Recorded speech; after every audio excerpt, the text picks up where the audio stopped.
Ever since I first stepped through the door behind me as Prime Minister, I have striven to make the United Kingdom a country that works not just for a privileged few, but for everyone, and to honour the result of the EU referendum.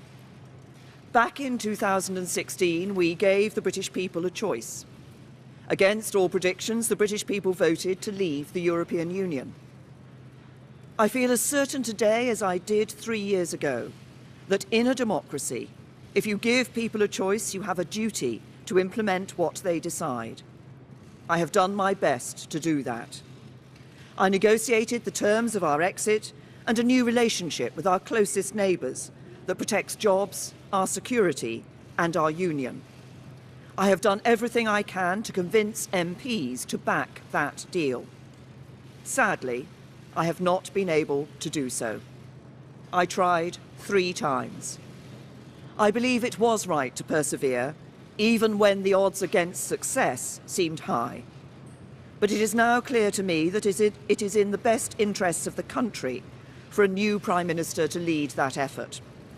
So I am today announcing that I will resign as leader of the Conservative and Unionist Party on Friday the 7th of June, so that a successor can be chosen.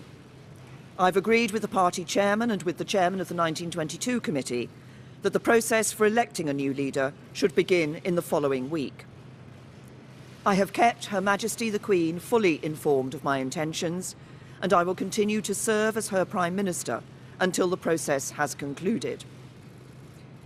It is and will always remain a matter of deep regret to me that I have not been able to deliver Brexit.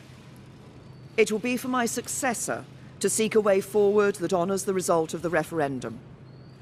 To succeed, he or she will have to find consensus in Parliament where I have not. Such a consensus can only be reached if those on all sides of the debate are willing to compromise.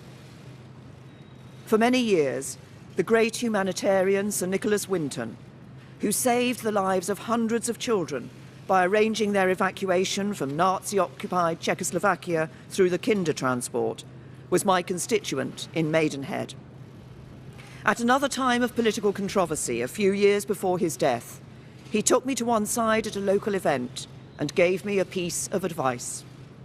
He said, "Never forget that compromise is not a dirty word. Life depends on compromise." He was right. As we strive to find the compromises we need in our politics, whether to deliver Brexit or to restore devolved government in Northern Ireland, we must remember what brought us here. Because the referendum was not just a call to leave the EU, but for profound change in our country. A call to make the United Kingdom a country that truly works for everyone. I'm proud of the progress we have made over the last 3 years. We have completed the work that David Cameron and George Osborne started. The deficit is almost eliminated. Our national debt is falling and we are bringing an end to austerity. My focus has been on ensuring that the good jobs of the future will be created in communities across the whole country, not just in London and the South East, through our modern industrial strategy. We have helped more people than ever enjoy the security of a job. We are building more homes and helping first-time buyers onto the housing ladder, so young people can enjoy the opportunities their parents did. And we are protecting the environment, eliminating plastic waste, tackling climate change, and improving air quality. This is what a decent, moderate and patriotic Conservative government, on the common ground of British politics, can achieve, even as we tackle the biggest peacetime challenge any government has faced. I know that the Conservative Party can renew itself in the years ahead, that we can deliver Brexit and serve the British people with policies inspired by our values. Security, freedom and opportunity. Those values have guided me throughout my career. But the unique privilege of this office is to use this platform to give a voice to the voiceless, to fight the burning injustices that still scar our society. That is why I put proper funding for mental health at the heart of our NHS long-term plan. It's why I'm ending the postcode lottery for survivors of domestic abuse. It is why the race disparity audit and gender pay reporting are shining a light on inequality, so it has nowhere to hide. And it is why I set up the independent public inquiry into the tragedy at Grenfell Tower, to search for the truth, so nothing like it can ever happen again, and so the people who lost their lives that night are never forgotten. Because this country is a union, not just a family of 4 nations, but a union of people, all of us.